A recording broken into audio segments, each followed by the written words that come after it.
to sing a song to you that comes from that time period. When we hear this song, you get a little bit of what it might sound like from that camp. You get a little reflection of what the feelings were like in that camp. The lyrics give you the truth of what was going on in that camp. And the more we find the truth sets us what? Free. And what is the number one theme of our country? Freedom. All right, so let's get free here. So many historical books have been written about that battle. And they will tell you that thousands and thousands and thousands of warriors engulfed Custer and the 7th Cavalry on that day. But I will tell you that's physically impossible. Why? Because 8 years prior to that, there was a treaty signed at Fort Laramie called the 1868 Fort Laramie Treaty. If you look up here, I have two delegations of different chiefs. I have a delegation of treaty signers over here of the 1868 Fort Laramie Treaty. And then if you look at these two chiefs right here, they were a part of the camp up there at the Greasy Grass that the government called hostile. The people up the Greasy Grass only made up about 3,500 people. Within those 3,500 people, only about 1,500 of them were warriors. And they were both male and female. So that gives you another perspective of what's going on. Okay? So in this song, like I said, it gives the emotions, gives the feelings about what was going on in the camp. And it gives you some truth. And after I'm done singing a song and giving you translations, I'd like to acknowledge one of our greatest American heroes and greatest Lakota chiefs, Tatanka Iotonke, Chief Sitting Bull, because he was a great man and did great things in his life. And he has a great representation of what it means to be Lakota. So here is a hunting song from 1876.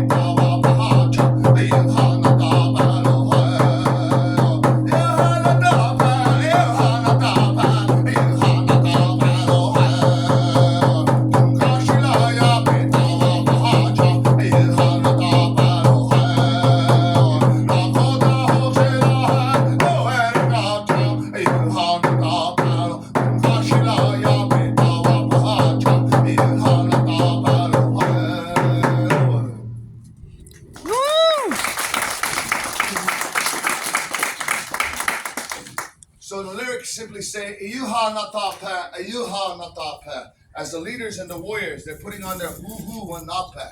This is our armor. This is made out of rib bones of a buffalo. This would definitely stop an arrow or a steel ball if it was from a distance. So as they're putting on their armor, and as they're putting on their wapesha, their camouflage, they look so brave as they're running to the front line to protect the people that the children start following them to the front line. That's all I sang.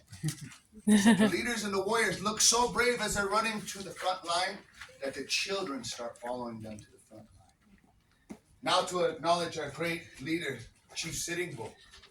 Now what was he doing at that time period? Because he was in that camp, but he was a little bit older. And he is also a great leader. And what does a great leader do? He knows the best thing for the people is going to be the next generation. So he was gathering up all those children and taking them to Okopeshnia, which is safety, to make sure that they were safe. And to understand in the Lakota culture that our word for child is Wakleyaja. Wakam means sacred, Yaja means gift. And all children are sacred gifts. And also to understand that when you walked up here this morning, you've seen on the sign it says Lakota, Nakota, Dakota. And it does not say Sioux. The reason why it does not say Sioux is because Sioux is a derogatory term that's been used for over 100 years or so. And it means snakes and enemies. We're not snakes and enemies. We're Lakota, Nakota, Dakota, which means friends and allies. And if you were going to ask Sitting Bull what he would say his people were, he would simply say that we are Ikchewe Chasha. We are just common people. And note that Sitting Bull watched a lot of changes in his life.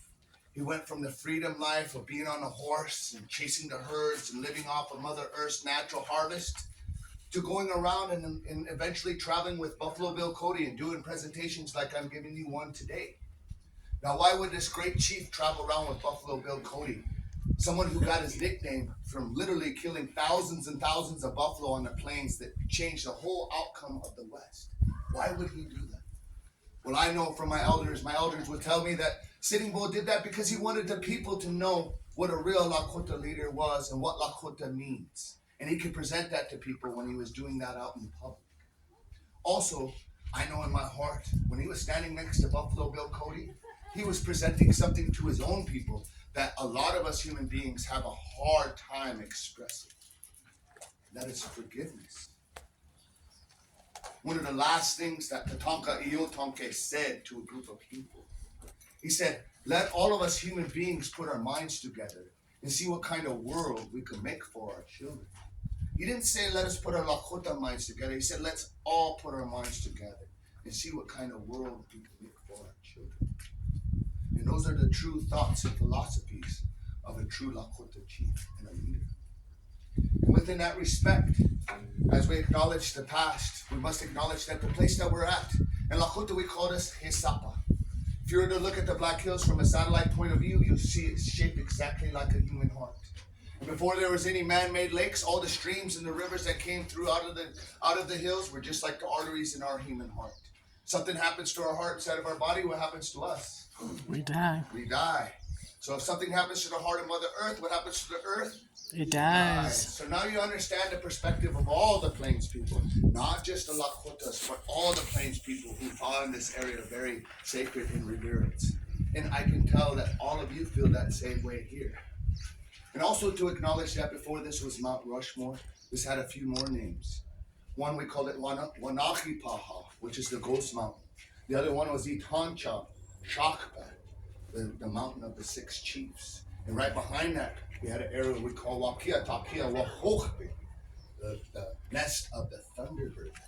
This area was considered so sacred and so precious that we only come up here for special reasons. And if you were back in time and traveled here, you might see some bundles that were up in the trees.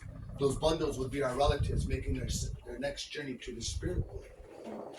And while you are here, you might hear this song that I want to sing for you guys this morning. This is one of our oldest prayer songs.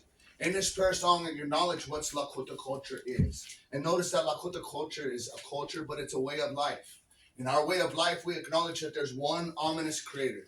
We call that creator Wakan Tonka, the great sacredness. And everything we do in this world, we give respect and pay honor to that sacredness. For the breath we breathe, the water we drink, all the emotions we get to experience.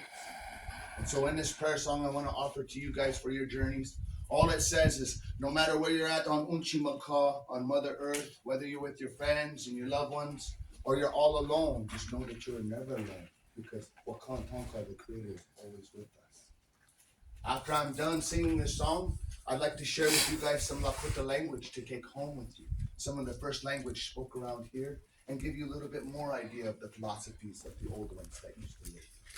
Here's a prayer song for your journeys.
We have a phrase we've been saying for thousands and thousands of years. We still say it to this day. We say this before we enter our nipi, our sweat lodge, and we say this at the end of our Wochekia, our prayer, as some say Amen. We say this from the bottom of our heart.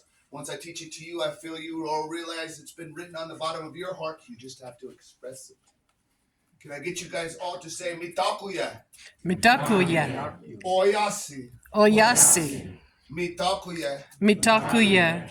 Oyasi. Oyasi. And I am a certified teacher, so I do know 3 times leads to retainment. So, mitakuya, Mitakuya. oyasi. Oyasi. And what mitakuya oyasi literally translates into English is, no matter what color skin tone you have, hair color or eye color, we are all related. So we don't judge each other by what we look like or where we come from, but we judge each other by our character because that's what truly counts. But remember, life is all sacred and precious. We don't have a word in Lakota for goodbye because we don't believe in goodbyes. We believe we just see each other again. So when we depart from friends and loved ones, we say the term doksha. Can you guys say doksha? Doksha. One more time, doksha. Doksha. 3 times for attainment, doksha. Doksha. And doksha means I will see you later. So doksha ake wachi anki dialo. Le petuki le lila iushki uhapo. Wopila toka e chicha palo. Doksha. Thank you guys for coming up and listening. Doksha.